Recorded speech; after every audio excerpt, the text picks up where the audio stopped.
Hey guys, welcome back to the channel. Today, I'm giving you the tips and the tricks 20 and 0. And we did it all live on Twitch. Cheeky plug, alright? Twitch.tv/CrypsyTV. Link in the description, and there'll be a little thing up there as well. You can click, hit the follow button. We stream basically every single day. FIFA is the main game, FUT champs, all that good stuff. And right now, it's team of the season grind. So come and check it out. Today, we're talking about my 20 and 0 tactics, and in particular, some of the things that I changed to make sure that I was getting the best out of my team. As you can see, this is the team that I was running last weekend when we got it. So since then, we've made a few changes. However, I'm going to show you the exact, and I mean the exact way that we did it. Now, as you can see, I've got Jota as a concept. He's gone into an SBC, so for the meantime, I'm just going to use Xavi. Now, as you can see, it is Xavi, so remember, Xavi is Jota. So just keep that in mind. So let's jump into it. Where do we all start? Well, as you can see, we jump over the custom tactics. This is where we start. The 4-2-3-1. Right there. It's simple. It's very basic. It just gives you a whole lot of coverage in the middle. It gives you a lot of coverage in defense and gives you some outs on the way into the attack. Very simple. Kane up top, Salah at cam. Remember, Jota instead of Xavi on the right, Ronaldinho on the left, Kevin De Bruyne and Dele Alli at CDM, with Cancelo, Van Dijk, Rudiger, and Walker in defense.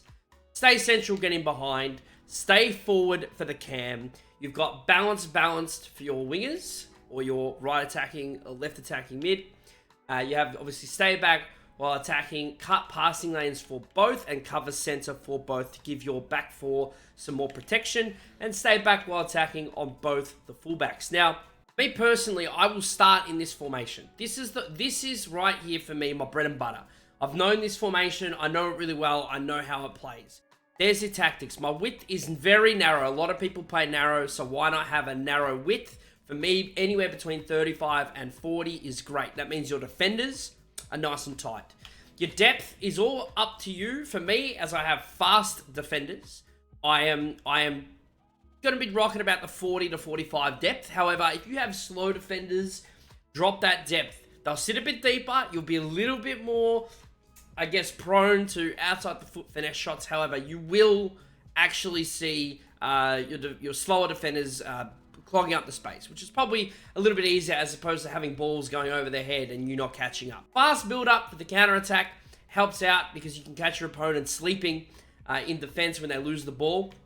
And direct passing just means that you've got open channels and you should be able to slide in the ball in behind. So direct passing is probably a newer tactic, and it is helping, especially with these new juiced players that you've got into attack. They're just finding the spaces and going for it.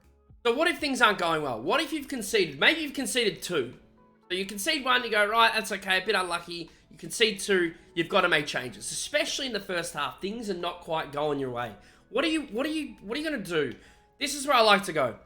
I like to go to the 4-2-2.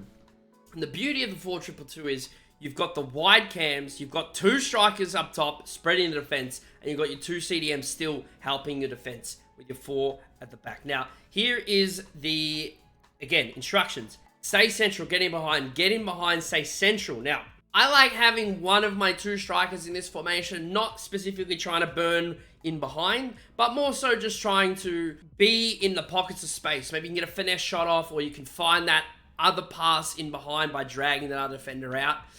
You have, obviously, balance on your cams. And again, cut passing lane, stay back while attacking. I've got one of them cover wing. However, that's just personal preference. I prefer Ali to be covering wing. Then, obviously, stay back while attacking, stay back while attacking. The 4-2-2 brings a level of width to your attack, but also still keeps your 2 strikers against their 2 centre-backs. So it's very much an even balance. And if they bring one of those centre-backs forward, you're going to get space in behind. One of your attackers are going to run in behind. So the 4-2-2 this weekend in particular, I remember that's what we went to a lot of the time when we were struggling to create something, when we just needed something to happen. We went to the 4-2-2 without completely losing in defense either. All right, what do you do if you're down? You're 3-0 down at the half. Nothing is working. What do you do? Let me tell you what we do. Bang. Right here, is the 3-4-1-2 or the 3-5-2. However, if you look at it, how it plays, it's the 3 and then there's the 4 and then there's the 1 and the 2. 3-5-2 is unbelievable, okay? You are going to get hit on the counter-attack. That is bound to happen. Absolutely bound to happen. However, you are going to have overlapping options all day long. Cancelo, remember that's Jota, not Xavi. You got Salah, Kane, you got a Cam. So again, if they've got 3 defenders, you're already on them with 3 attackers, let alone the wingers that are going to be coming over the top. Tactics are as so. So your width, you need to spread a little bit of the width because you've only got 3 defenders. So a little bit wider. The depth, for me, a little bit higher because I want my wingers, so my right mid and my left mid, to be pushed up those overlaps. Fast build up. Now, you could do direct passing if you wish. I haven't personally changed that on this one. However, you can. You absolutely can. Let's have a look at the instructions. Got your 2, stay central, getting behind. This is when you're going for it. You're hammering Tom. Balanced on your cam. Balanced on your right and left mids. You've got your 2 CDMs, cover wing. So you're helping your right and left mids by cover wing there. Stay back while attacking and cut passing lanes. So theoretically, your DMs should help when your right and left mids are overflowing on either side. And obviously, stay back while attacking. Now, for me, the 3-5-2 is an all or nothing. You're 3-0 down, you need a goal ASAP, you go for it. But if you're still noticing that your opponent is just flooding the middle, you can't get anything going, this is what I do. I match them. I go the 4-3-1-2. It's right there, and you can see it. Right, Salah, Kane, Ronaldinho, front 3. They're going to be tight in the middle. You've got your 3 CMs. You got Ali De Bruyne. Remember that Xavi is Jota. However, you could put another midfielder in there if you like. However, I like having an attacking mid in there, and I'll explain why in just a moment. And obviously, you've got your 4 defenders. Now, simple. Stay central. Get in behind. Stay central. Get in behind.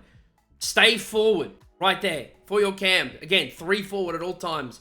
Stay back while attacking, cover center. Stay back while attacking, cover center. So they act like DMs, but they're a little bit further up the field. And then this is why I like this as a little X factor. Remember, this is Jota. However, this could be any player you want. I tell them to get forward and the cover wing. Why do I tell them to cover wing? Because they go into gaps. They try and look for gaps to stop the opponent coming in. But on the way out, they're kind of in a pocket of space because they're not coming all the way back. They're just trying to fill up a couple of gaps and then they're out. So you're actually going to have 4 attackers on the way out, and it's going to make it really, really easy for you to score or at least create transition really safely without getting hit on the counter. So that's my ultimate block it up, try and stop my opponent running through me while also still creating something. For me, the biggest tip that I'm going to give you out of this video is find different formations that work for you for different scenarios. For example, simple, 4-2-3-1 for me is my bread and butter. However, I know that I can go to the 4-2-2 and get a very similar result in defense with a completely different attack. Then, if I'm really struggling, if I can't find anything going, I can go to the 3-5-2. You can see it. It's simple. It's wide. There's lots of areas for overlapping and lots of space in attack on the counter attack, which is fantastic. And if I'm really, really, really struggling to stop my opponent going down the middle, I've got the 4-3-1-2. Again, super narrow, clogs it up, and also gives you an opportunity to hit on the counter. That's my key message to you. Find multiple formations for multiple different scenarios. Practice those scenarios. Play against friends, play rivals. Who cares what your rival's rank is? No one cares what your rival's rank is. But they start caring if you start getting 9 wins, 11 wins, 14 wins, 16 wins, 20 wins. That's what people like more. That's what people care about more. No one cares about rivals rank. You hear about it all the time. Oh, I made elite, but I can't get more than 11 wins. Because elite rewards in rivals means nothing. You want to make him FUT champs. You want to start getting those 14, 16 wins for those guaranteed packs. A huge thank you to you tuning in. If you enjoyed the video, make sure you give it a thumbs up. Hit the sub button. Make sure you go check out the live stream. Twitch.tv/CryptCTV. Link in the description and up there as well. I really appreciate you tuning in. And I'll see you guys next time.